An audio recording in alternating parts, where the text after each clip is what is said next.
اعوذ باللہ من الشیطان الرجیم بسم اللہ الرحمن الرحیم۔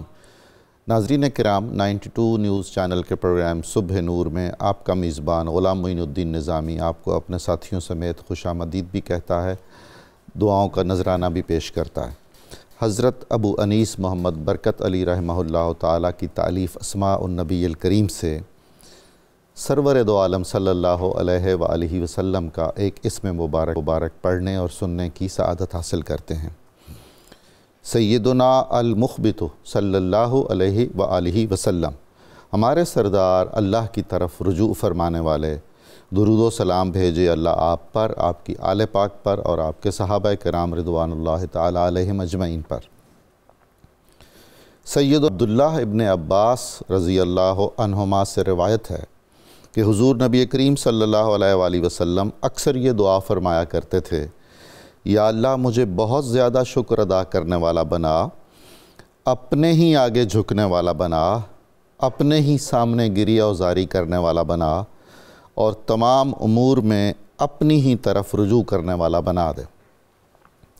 حضرات، ہمارا آج کا موضوع بانی سلسلہ عالیہ سہروردیہ حضرت شیخ ابو نجیب عبدالقاہر سہروردی رحمۃ اللہ علیہ کے بارے میں ہے، آپ کی حیات، تعلیمات اور وہ گہرے اثرات جو پورے عالم اسلام پر ان کی ذات سے اور ان کے سلسلے سے مرتب ہوئے۔ سہرورد ایک چھوٹا سا قصبہ تھا جب آپ کی ولادت وہاں ہوئی۔ یہ موجودہ ایران کے صوبہ زنجان میں واقع ہے، اور کسی زمانے میں یہ ایل خانیوں کی یعنی چنگیزیوں کی حکومت کا مرکز بھی رہا یہ سارا خطہ، اور اس کے بغداد سے بہت گہرے روابط بھی رہے۔ بالکل طوس ہی کی طرح اس میں بھی، اس چھوٹے سے قصبے میں بھی ایسے مشاہیر نے جنم لیا جن کے اثرات اور جن کی علمی اور روحانی فیوز و برکات سے آج تک ہم بہرہ یاب ہو رہے ہیں۔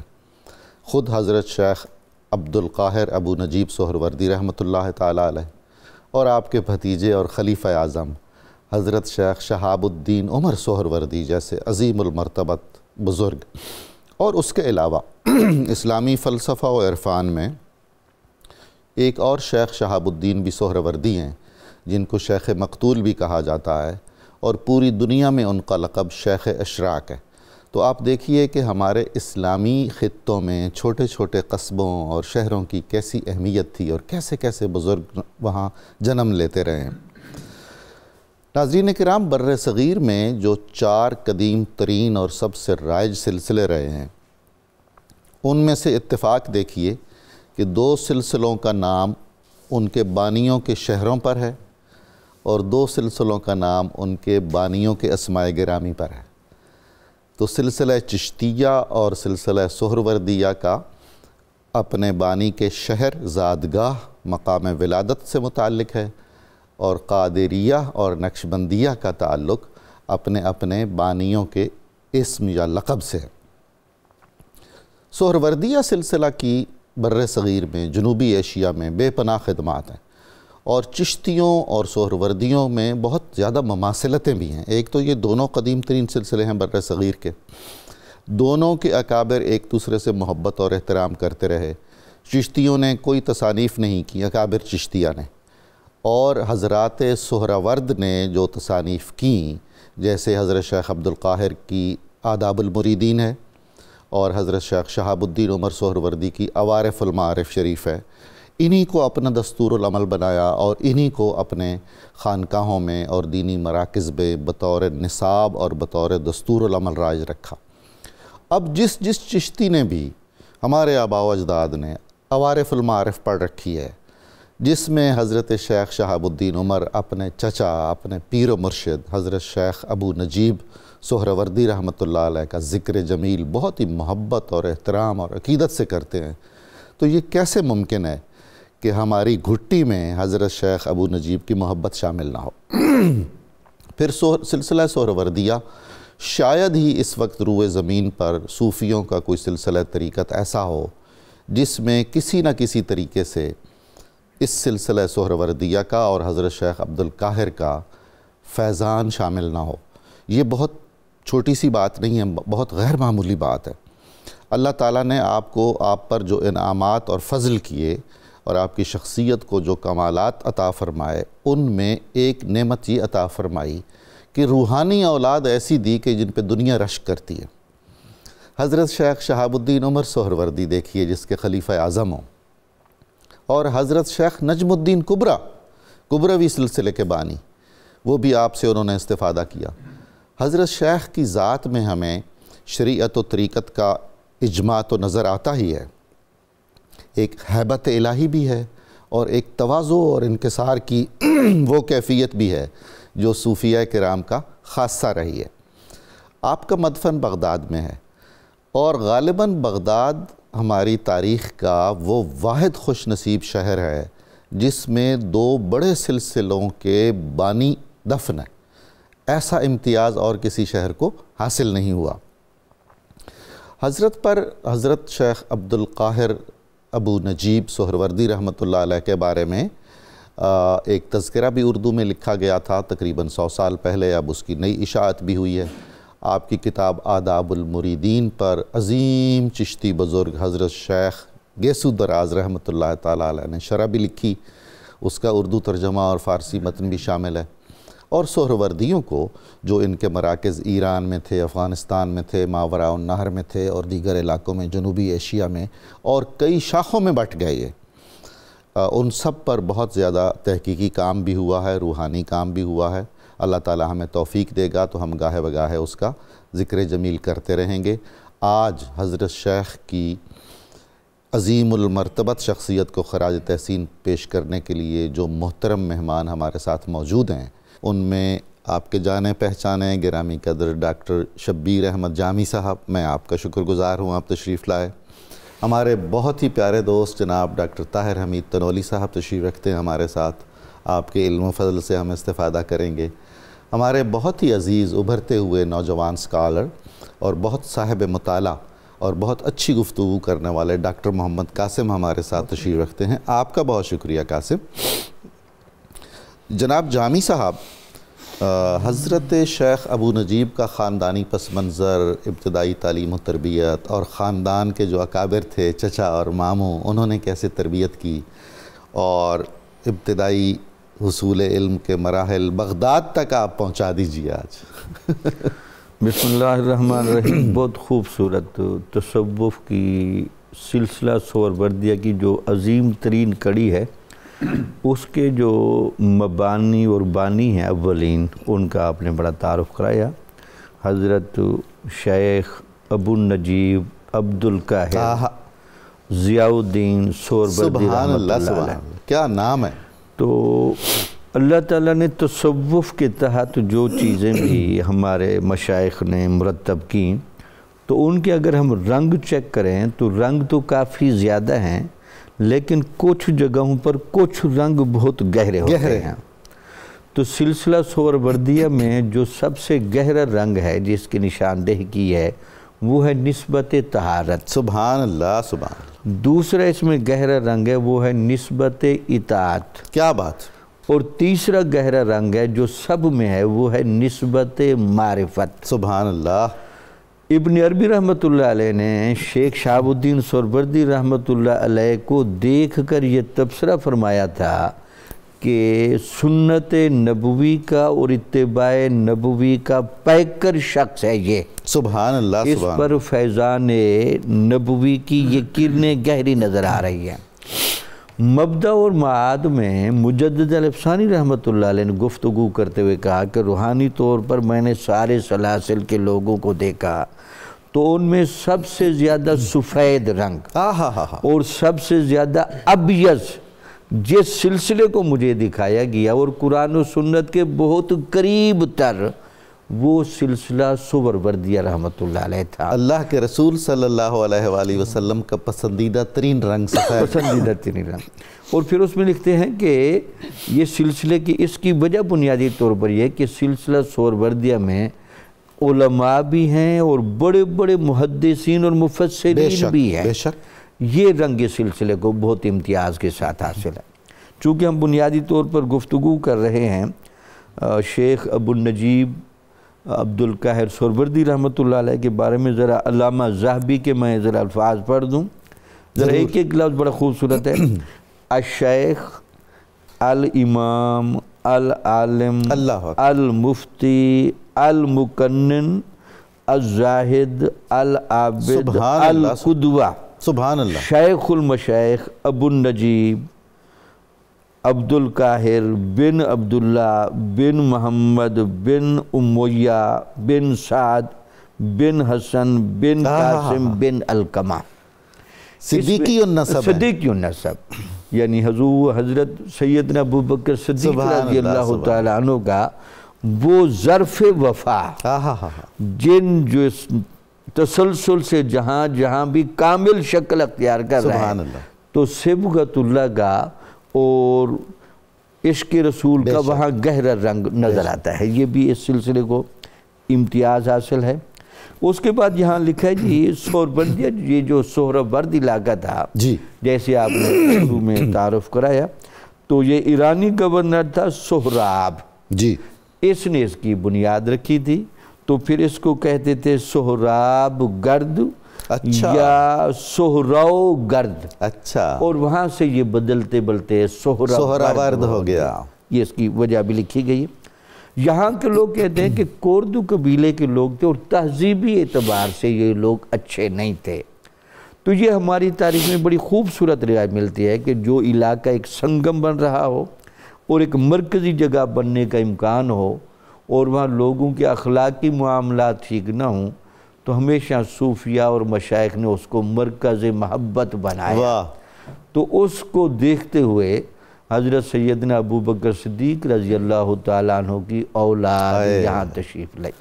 اچھا حضور، آپ دیکھیے کہ انہی کا فیضان ہے کہ اس وقت کرد قوم جن 3-4 ملکوں میں بٹی ہوئی ہے، سب سے زیادہ محب صوفیہ کرام ہیں۔ محب صوفیہ کرام، وجہ یہ ہے نا کہ ان کو مسلمان صوفیہ نے کیا ہے۔ جی ہاں، یا ایک جملہ کہتے ہیں صوفی جس بندے کو مسلمان کرتا ہے نا، صوفی دلائل سے زیادہ روح میں پوشیدہ عشق و محبت کے کرنٹ کو زیادہ استعمال کرتا ہے، فیض نگاہ سے، فیض نگاہ سے وہ چونکہ ان کی قسمت بدلتا ہے۔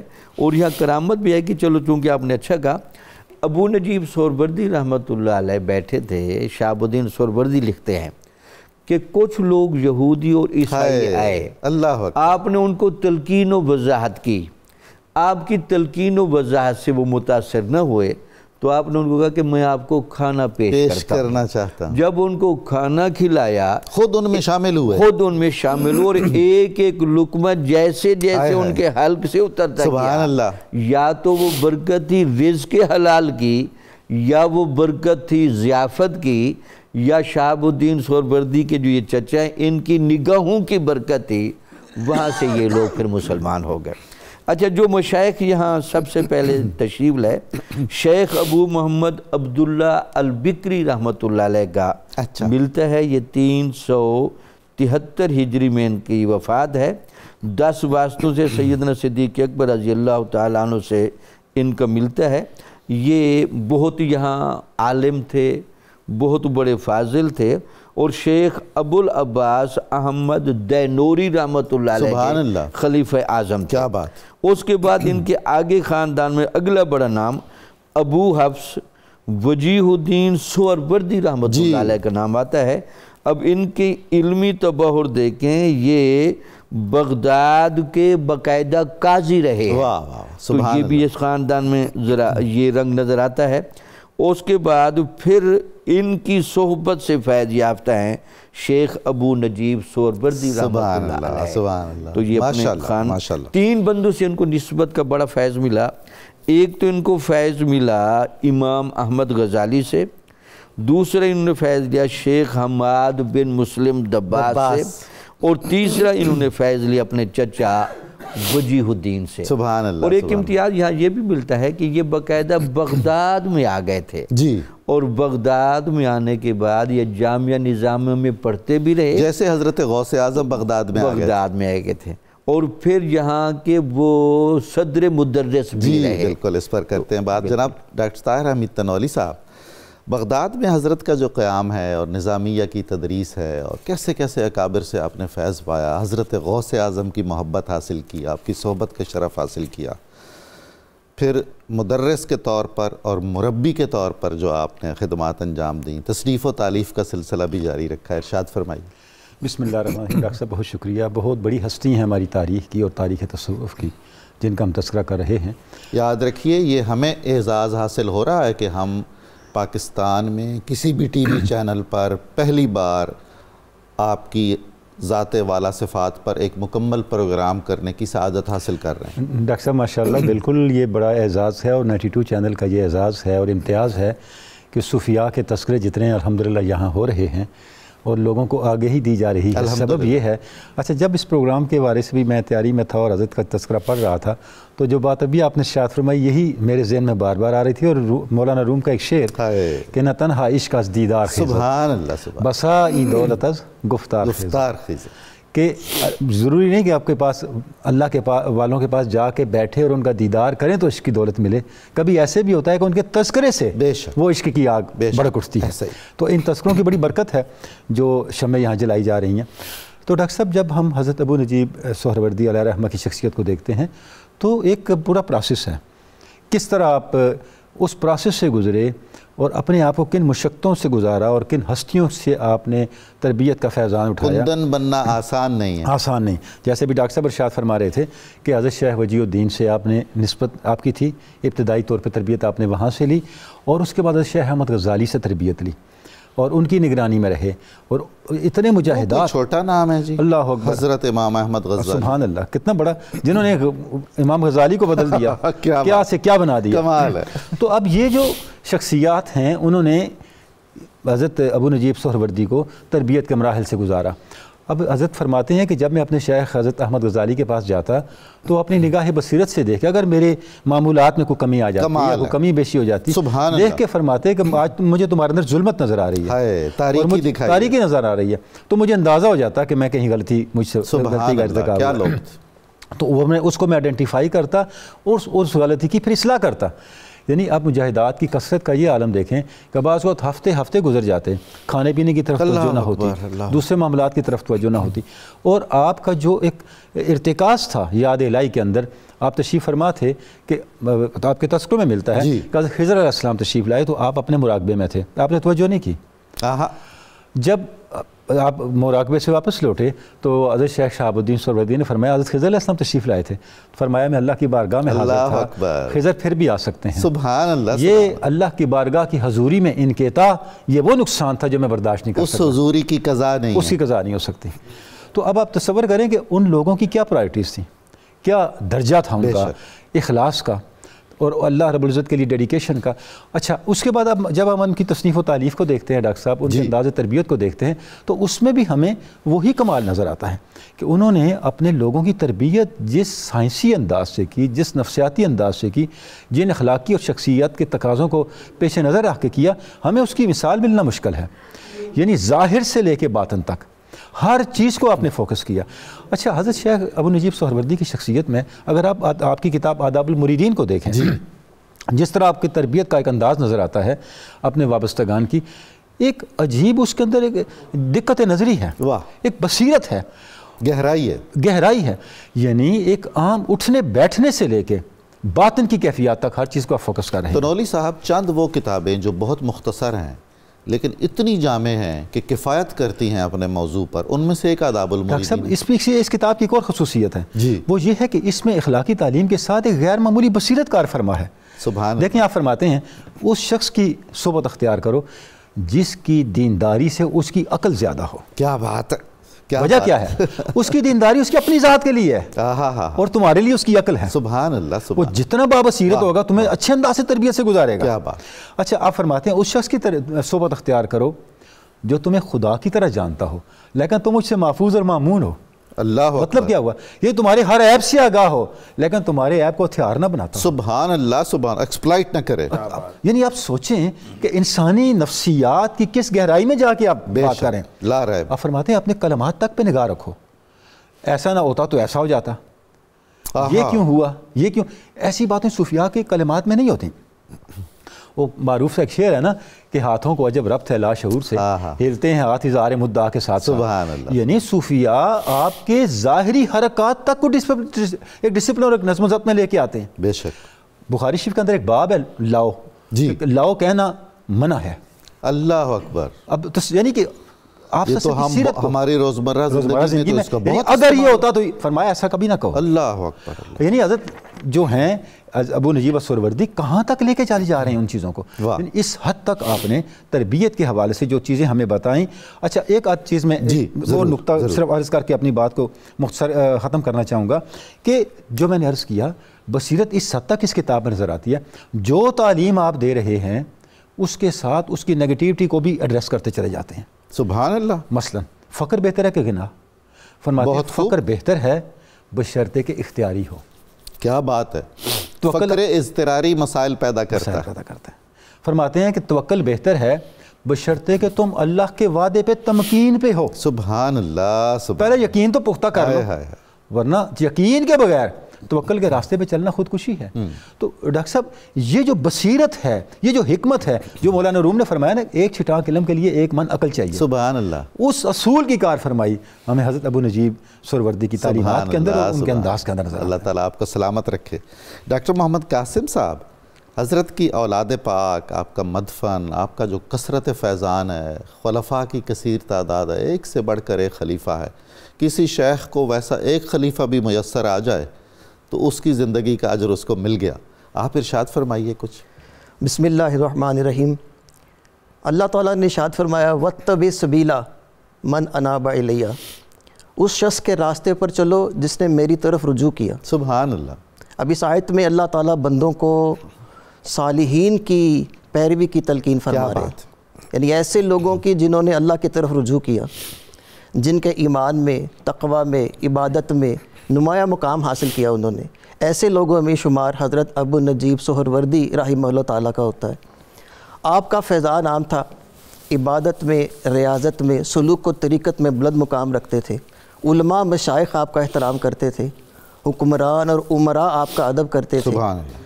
اکابرین کی ایک جماعت نے آپ سے فیض پایا، کتنے ہی محدثین نے اپنے سلسلہ سند میں آپ کا اسم گرامی شامل کیا۔ بے شک۔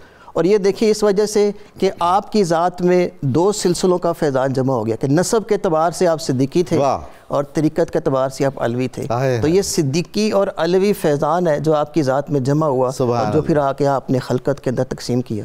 ایک اور دیکھیے کہ آپ کے آباء و اجداد میں حضرت قاسم بن محمد بن ابو بکر رحمۃ اللہ تعالیٰ ہے۔ اب یہ وہ بزرگ ہیں جو ابو بکر صدیق کے پوتے، امام زین العابدین کے خالہ زاد بھائی اور امام جعفر صادق کے نانا تھے، یعنی آل رسول اور آل صدیق، یہ دونوں فیضان بھی حضور دونوں سرچشمے جمع ہیں، چشمے جو آپ کی ذات میں جمع تھے، تو یہ وجہ تھی اس فیضان کی جو آپ کی ذات بابرکت سے کثرت سے پھیلا ہے۔ مشائخ کا ذکر ہو چکا کہ آپ نے حماد بن مسلم الدباس سے صحبت اختیار کی۔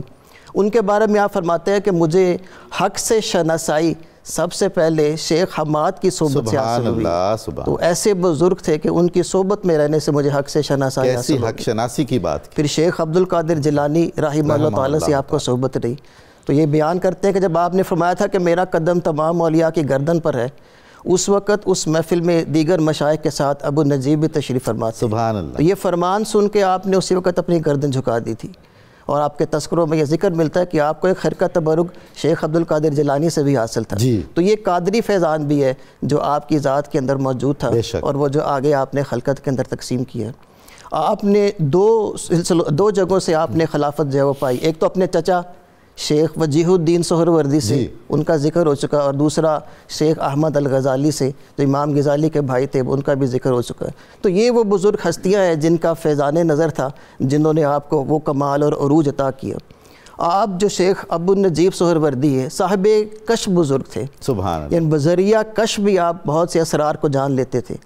آپ کا ایک واقعہ ہے کہ قصاب کی دکان سے گزرے، آپ نے ایک بکری کو دیکھا جو کہ کاٹ کے لٹکائی گئی تھی، اس کے قریب پہنچے تو آپ نے قصاب سے کہا کہ یہ بکری مردہ ہے، اپنے کشف کے ذریعے جان لیا کہ اس کے اوپر ذبح کے وقت اللہ کا نام نہیں لیا گیا۔ اللہ اکبر۔ وہ قصاب جو ہے کہتے ہیں بے ہوش ہو گیا، اور جب اسے ہوش آیا تو اس نے اعتراف کیا اور توبہ کی کہ واقعی یہ بکری کا گوشت جو ہے اس پہ اللہ کا نام نہیں لیا گیا تھا۔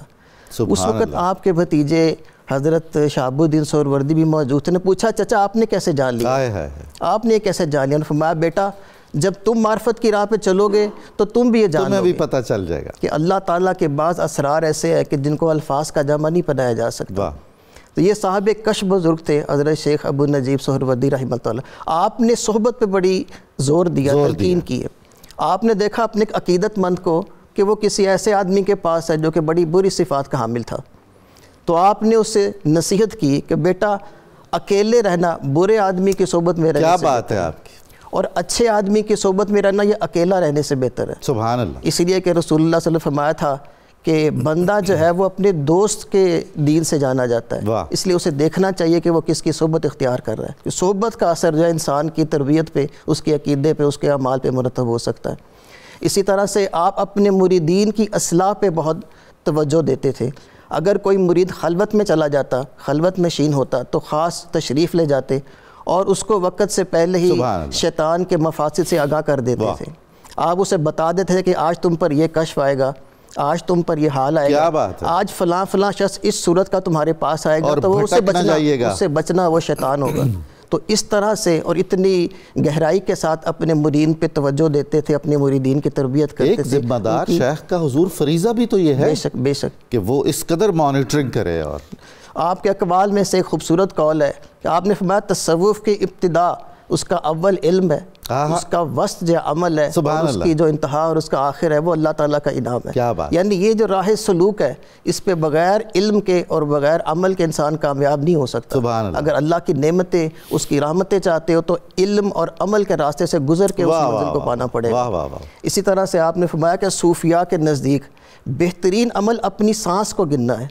یعنی وہ اپنی سانس پہ غور کرنے کہ کوئی سانس ایسی نہ ہو, ایک لمحے کا خیال رکھے, کوئی سانس ایسی نہ ہو جو غفلت میں گزر جائے, اللہ کا ذکر کے بغیر گزر جائے. تو یہ مقام حضرت شیخ ابو نجیب سہروردی کا. آپ کا وصال تذکرہ نگاروں نے بیان کیا ہے 17 جمادی الاخر میں ہوا اور 563 ہجری میں بغداد میں آپ کا وصال ہوا. اب آپ کی شادی اتباع سنت میں آپ نے کی, اور آپ کی اولاد میں 2 بیٹوں کا نام ملتا ہے, ایک ابو الرزاق عبد الرحیم بن ابی نجیب اور ایک ابو محمد عبد اللطیف بن ابی نجیب. کیا بات. اب آپ کے خلفاء اور مریدین کی کثیر تعداد تھی, ان میں سے چند ایک سب سے مشہور تو خود آپ کے بھتیجے اور آپ کے خلیفہ حضرت شیخ شہاب الدین سہروردی رحمہ اللہ تعالیٰ ہے, اور جن کی وجہ سے بعد میں سلسلہ سہروردیہ جو دور دور تک پھیلا ہے, حتیٰ کہ ان کو مؤسس ثانی کہا جاتا ہے کہ سلسلہ کے دوسرے بانی جو ہے شیخ شہاب الدین سہروردی ہے. بلکہ عوام میں تو یہ مشہور ہے کہ شاید سلسلے کے بانی ہیں ہی, اور ابو نجیب کا نام جو پیچھے چلا گیا, حالانکہ حقیقت میں بانی جو ہے ابو نجیب سہروردی رحمہ اللہ تعالیٰ ہے.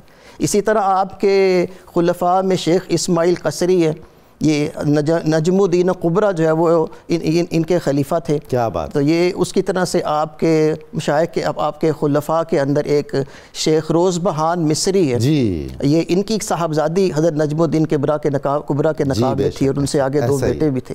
اس طرح سے آپ کے خلفاء میں شیخ عمار یاسر ہے, شیخ عمار یاسر اصلاح احوال کے اوپر بڑے کامل تھے.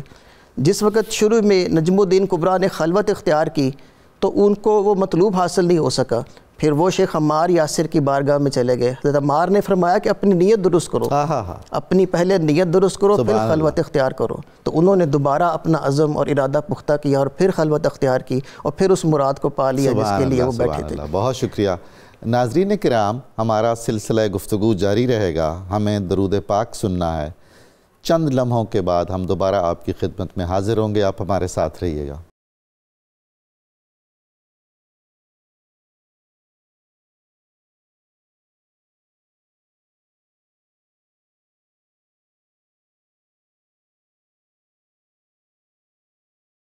السلام علیکم ناظرین کرام, آپ کو صبح نور میں دوبارہ خوش آمدید کہتا ہوں.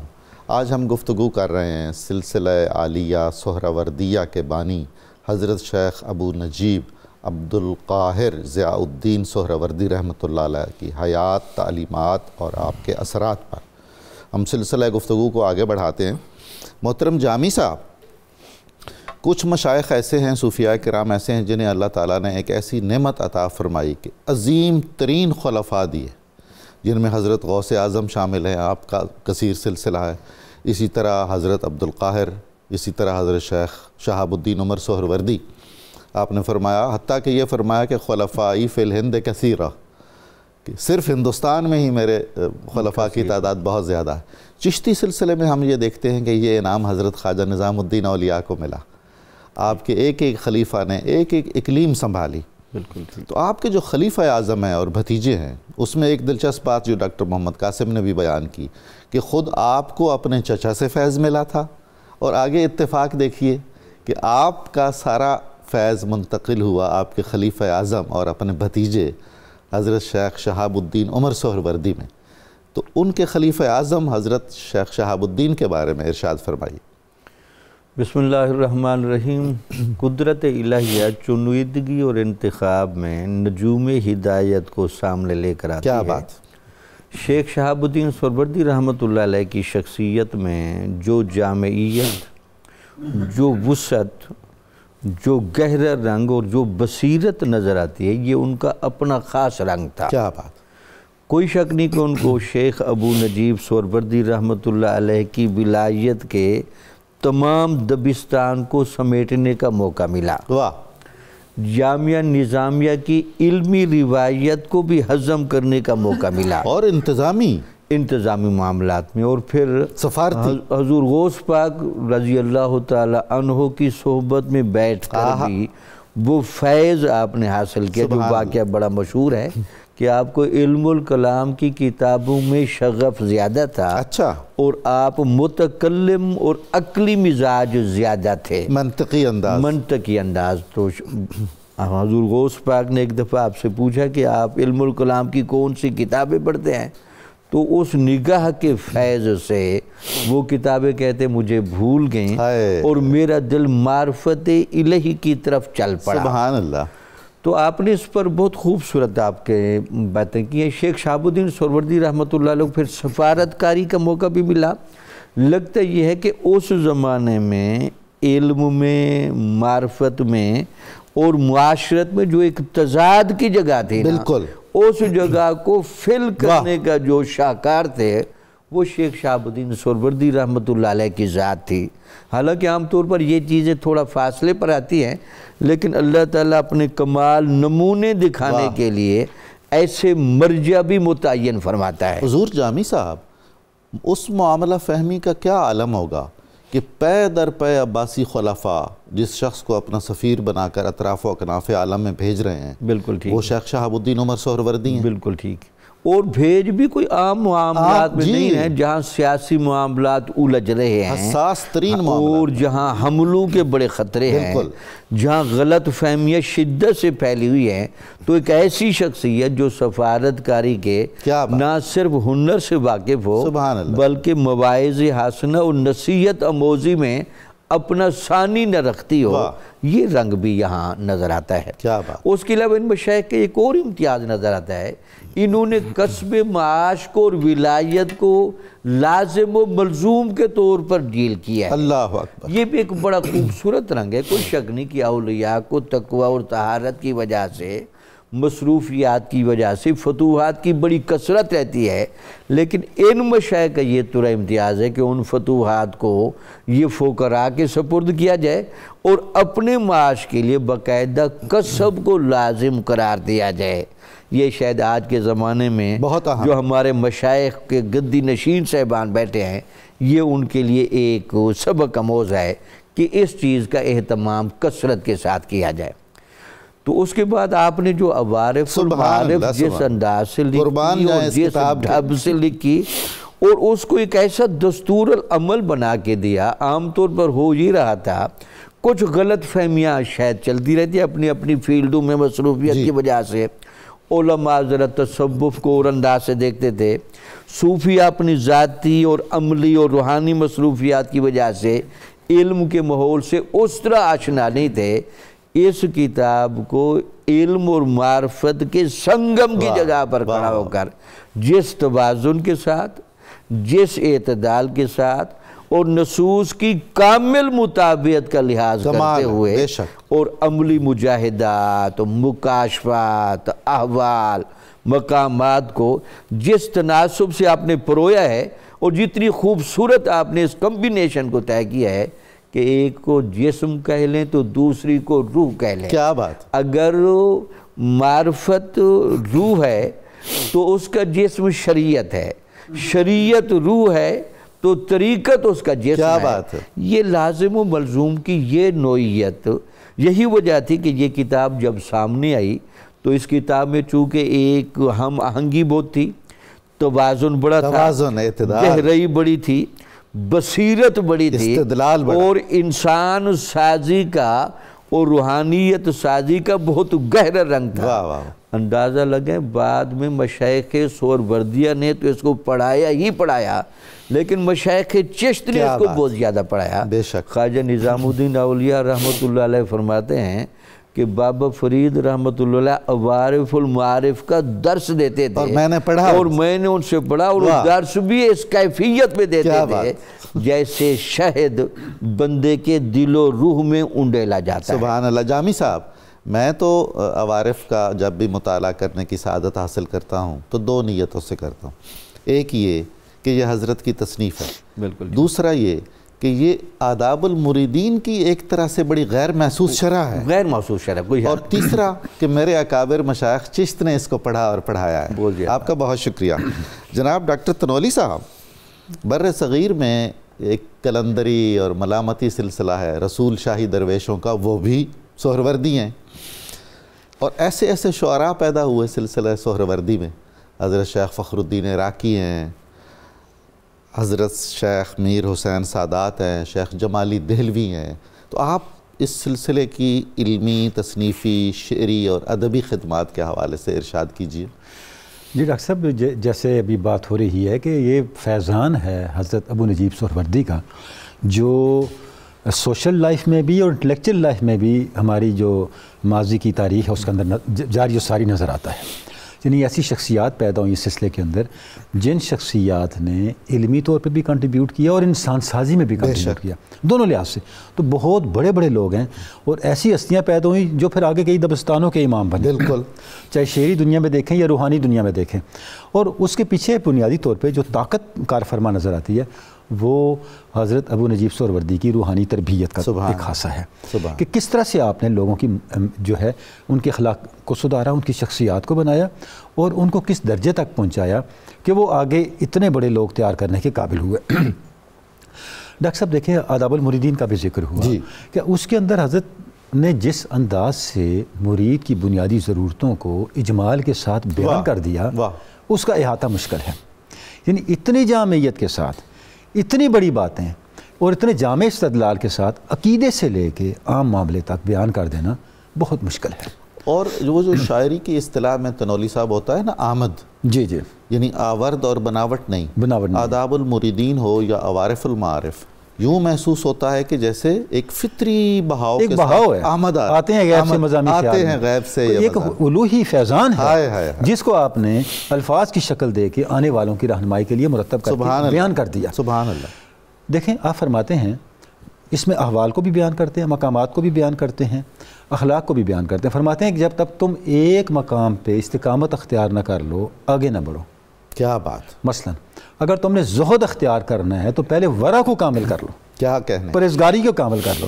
یعنی زہد میں آپ نے ہر چیز ترک کر دینی ہے، پرہیزگاری میں آپ نے احتیاط کرنی ہے۔ واہ! جب آپ احتیاط پہ کمال پہ پہنچیں گے تو ترک آسان ہو جائے گا۔ سبحان اللہ، سبحان اللہ، کیا عمدہ بات! احتیاط کے بغیر ترک پہ جائیں گے تو پھر تو تباہ ہو جائیں گے۔ جی، اتنا حوصلہ ہی نہیں ہوگا، این ممکن ہے کہ تمہیں وہ مقام چھوڑنا پڑے۔ یعنی بیسوں چیزیں ہیں، آپ کو ایک نفسیاتی اس کے اندر ایک سائنس نظر آتی ہے۔ یعنی صوفیاء کتنے جینیس لوگ تھے، ان کا ہاتھ ہماری نفسیات کی، انسان کے خیال کی نبض پہ کتنا گہرا تھا، کتنا پختہ تھا، کہ جو چیز وہ تعلیم کر رہے ہیں اس کے اندر ہمیں ایک عجیب انداز کی لاجک اور اچھا اب قرآن عقیدے سے جب شروع کرتے ہیں، فرماتے ہیں قرآن مجید جو ہے غیر مخلوق ہے، جو ہم اللہ کا کلام غیر مخلوق ہے۔ یہ جو ہم پڑھتے ہیں الفاظ، اس کے بارے میں وہ مسئلہ ہے جس پر امام احمد بن حنبل نے کوڑے کھائے، فرماتے ہیں اس پہ خاموش رہنا واجب ہے۔ اللہ اکبر! اندازہ کریں، یعنی آپ کی عقل ہر چیز کا احاطہ نہیں کر سکتی۔ بے شک، جب آپ ان ڈیبیٹس میں جائیں گے تو آپ پھر مسائل کا شکار ہوں گے۔ شخصیات کی بات ہوئی، حضرت نجم الدین کبریٰ، سبحان اللہ، جہانگیر سمنانی فرماتے ہیں آپ کے خلیفہ تھے طائف شریفی میں، یعنی کتنی بڑی ہستی ہیں، ان سے آگے سلسلے چلے بہت زیادہ۔ حضرت جہانگیر اشرف سمنانی کو دیکھیں، سلطان الطارقین، یعنی آپ کا کلام خود دیکھ لیں، چہل غزل جو آپ کا ہے، یا اور آپ کی چیزیں دیکھ لیں. حضور آپ ہمارے ہاں دیکھیں حضرت بہاؤدین زکریا ملتانی کو دیکھ شاہ رکن عالم، سبحان صدر الدین عارف، لال شہباز قلندر، سبحان اللہ. اب یہ جاگیر سمنانی فرماتے ہیں اگر بر یقین است قدمت استوار نمز آتش، سبحان اللہ، گرد یہ دریا بر آر. کمال ہے. اگر تمہیں یقین کا کمال حاصل ہے، تم یقین پہ پختہ ہو، تو تم آگ سے نمی برآمد کر سکتے یہ تو لگتا ہے اقبال بول رہے ہیں. سبحان اللہ. اور آگ اور دریاؤں کی تہ سے گرد برآمد کر سکتے واہ واہ واہ. اقبال یہیں سے تو لے کے کہہ رہے ہیں سب کچھ. سبحان اللہ سبحان اللہ. شنیدہ وہاں چیزیں پاکانی امت کیا ترا بانداز زندانہ گفتم. علامہ کہتے ہیں میں نے کوئی نئی بات نہیں کی، انہی کی باتیں کہی ہیں. اچھا، سعدی شیرازی ہیں، سعدی شیرازی ان سے فیض یافتہ ہیں. حضرت فرید الدین عطار ہیں، کیا بات. ہفت شہر عشق را عطار گشت، سبحان اللہ. ماس پہ سنائی اور تارم. تو کیا مقام ہے.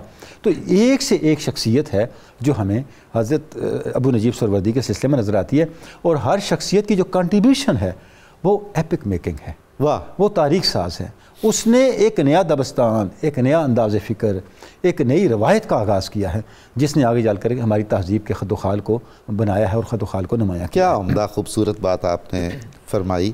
ڈاکٹر قاسم صاحب، حضرت کا فیضان کئی ممالک میں، ایران، افغانستان، وسطی ایشیا، جنوبی ایشیا، خاص طور پر ملتان شریف، اچ شریف، دہلی، تو کیسے کیسے اکابر پیدا ہوئے ان خطوں میں؟ دیکھیے، سلسلہ سہروردیہ کی ابتدا تو بغداد میں ہوئی جی، ابو نجیب سہروردی سے، لیکن اس کو جو عروج ملا اور دوام ملا وہ حضرت شہاب الدین سہروردی کے خلفاء سے ملا. وہ خلفاء دور دراز علاقوں تک پھیلے ہوئے تھے، اسی لیے آپ کو شیخ الشیوخ کہا جاتا ہے. سبحان اللہ. مثلا بر صغیر میں دیکھیے تو کہ اہم مرکز ان کا ملتان ہے. جی. اس کو حضرت بہاؤدین زکریا ملتانی رحمہ اللہ تعالیٰ نے آباد کیا.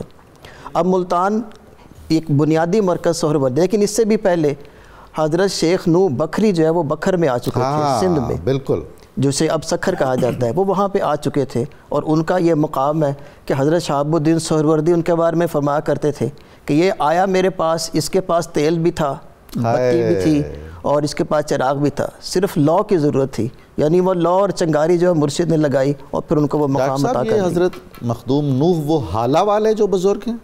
یہ میرے خیال میں وہی ہیں. جی وہی.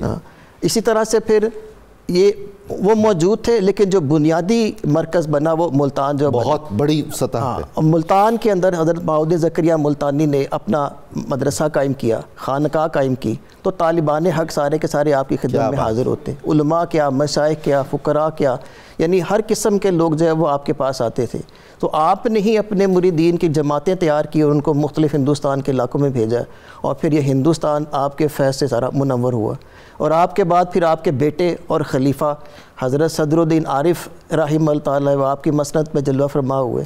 پھر ان کے بعد ان کے بیٹے حضرت شاہ رکن عالم. تو ملتان کا یہ مرکز باپ، بیٹا اور پھر پوتا، ان تینوں کے دم قدم سے جو وہ آباد ہوا. سبحان. اسی طرح سے برصغیر میں ایک اور اہم مرکز ان کا اچ شریف، یہ سادات بخارا نے آباد کیا. حضرت سید جلال الدین سرخ بخاری رحمہ اللہ تعالیٰ علیہ، یہ خلیفہ تھے بہاؤدین زکریا ملتانی کے. تو انہوں نے یہ آ کے اچ شریف کے اندر یہ مرکز قائم کیا. ان کے بعد پھر ان کے بیٹے سید احمد کبیر رحمہ اللہ تعالیٰ، اور ان کے بعد پھر ان کے بیٹے مخدوم جہانیہ جہاں گشت رحمہ اللہ تعالیٰ، اور راجو قتال، اور جہاں مخدوم جہانیہ جہاں گشت، انہوں نے مختلف علاقوں کی سیر و سیاحت کی. بالکل. کثیر علماء سے، کثیر مشائخ سے انہوں نے فیض پایا. اور دلی میں نصیر الدین چراغ دہلوی سے بھی ان کو نسبت ہے. تو یہ چشتیوں کی اور سہروردیوں کی نسبت کی بات کر رہے تھے ان کے آپس میں تعلق میں، اس میں ایک مثال ان کی بھی ہے. تو یہ دوسرا ایک سلسلہ جو ہے وہ اونچ شریف کے اندر ان لوگوں نے قائم کیا. اسی طرح دلی میں چلے جائے تو دلی میں قاضی حمید الدین ناگوری رحمہ اللہ تعالیٰ حضرت شیخ صاحب الدین سہروردی کے خلفاء میں سے ہیں، اور ان کی نسبت وہاں پہ حضرت قطب الدین بختیار کاکی سے بھی ہے، حالانکہ وہ سلسلہ چشت ہے. تو ان کے استاد بھی تھے، اور پھر بعد میں ان سے خلافت بھی ان کو ملی، اور اسی طرح سے بعد میں انہی کے قدموں میں ان کو ان کی وصیت کے مطابق دفن کیا گیا. کیا بات ہے. اور اسی طرح سے دلی کے اندر جو اور دیگر مشائخ تھے آپ کے خلفاء میں سے سید نور الدین مبارک غزنوی رحمہ اللہ تعالیٰ علیہ، اسی طرح ضیاء الدین رومی رحمہ اللہ تعالیٰ علیہ. تو یہ وہ ہستیاں تھیں جنہوں نے دلی کے اندر اس مرکز کو آباد کیا، سلسلہ سہروردیہ کی بنیاد رکھی. جس وقت شیخ بہاؤدین زکریا ملتانی ملتان تشریف لا رہے تھے، ان کے ساتھ جلال الدین تبریزی رحمۃ اللہ علیہ وہ آئے نیشا پور میں، انہوں نے ملاقات کی حضرت سے فرید الدین عطار سے، اور پھر بہاؤالدین ملتان کی طرف آ گئے اور وہ دلی چلے گئے، دلی سے آگے بنگال. تو بنگال کے اندر سلسلہ سہروردیہ سید جلال الدین تبریزی رحمہ اللہ تعالیٰ سے پھیلا ہے، وہاں پہ انہوں نے اپنی خانقاہ قائم کی اور اپنے سلسلے کا آغاز کیا. اسی طرح سے بہار کے اندر شیخ شہاب المعروف جگجوت، ان کی برکت سے جو سلسلہ جو پھیلا ہے، اور یہ آگے سید شیخ شرف الدین یحییٰ المنیری کے نانا ہے، اور یہ جو بہار کے مشہور صوفی ہے، تو بہار کے اندر انہوں نے یہ سلسلے کو پھیلایا. اسی طرح سے آپ دیکھیے ہمارے ہاں لال شہباز قلندر، میرا موج دریا، یہ سب سہروردی سلسلے کے بزرگ تھے جن کی دم قدم سے بر صغیر کے اندر یہ سلسلہ پھیلا. ایک وقت وہ تھا جہاں بر صغیر میں 4 مشہور صوفیاء ایک ہی وقت میں موجود تھے، چاروں دوست تھے، ان کو چہار یار کہا جاتا ہے. اس میں حضرت بہاؤالدین زکریا ملتانی، سید جلال الدین سرخ بخاری، لال شہباز قلندر اور خواجہ فرید الدین گنج شکر شامل ہیں. یہ بھی ایک مثال ہے اس نسبت کی جو سلسلہ سہروردیہ کو، سلسلہ چشتیہ کو آپس میں حاصل کیا. آپ درست فرما رہے ہیں. اسی طرح سے افغانستان میں بہاؤالدین زکریا ملتانی کے خلیفہ خواجہ حسن افغان، ان کی نسبت سے یہ سلسلہ افغانستان تک گیا کہ آپ ان کے بارے میں فرمایا کرتے تھے، اللہ تعالیٰ نے مجھ سے اگر پوچھا کہ تم میرے پاس کیا تحفہ لے کر آئے ہو، تو میں کہوں گا میں حسن افغان کی عبادت اور مشغولیت تحفے کے طور پر تیری بارگاہ میں. حسن افغان حضرت بہاؤالدین زکریا کے امیر خسرو ہیں، جیسے خواجہ نظام کے امیر خسرو تھے. بالکل. تو یہ اس طرح سے یہ سلسلہ جو ہے وہ افغانستان میں بھی چلا گیا.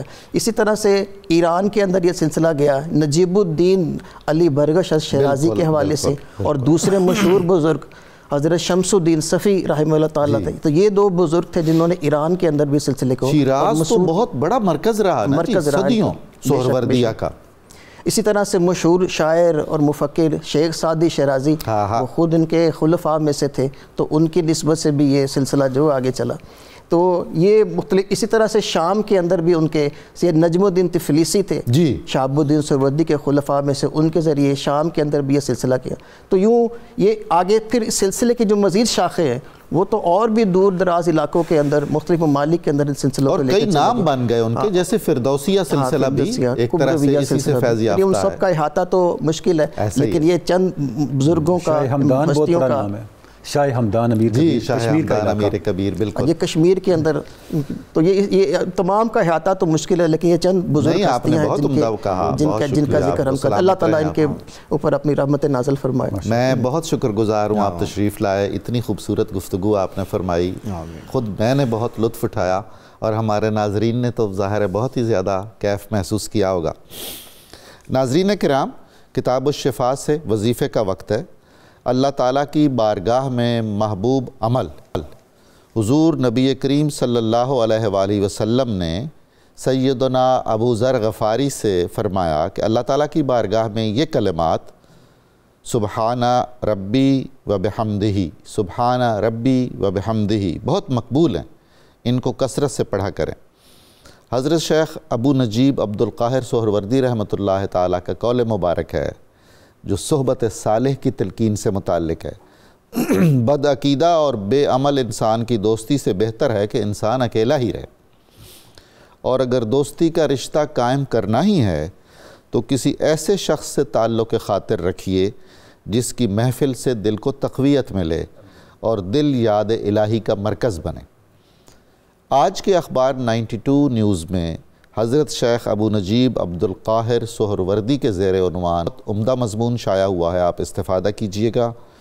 پروگرام کی تفصیل جاننے کے لیے صبح نور کے ایکس کو فالو کریں، فیس بک پیج لائک کریں، پروگرام دیکھنے کے لیے ہمارا یوٹیوب چینل سبسکرائب کریں، اور ہمیں اپنی قیمتی رائے سے ضرور نوازیں. اب ہم اور آپ سب مل کر لگاتے ہیں نعرہ مقصد پاکستان. آئیے نعرہ لگاتے ہیں. پاکستان کا مطلب کیا؟ لا الہ الا اللہ محمد رسول اللہ.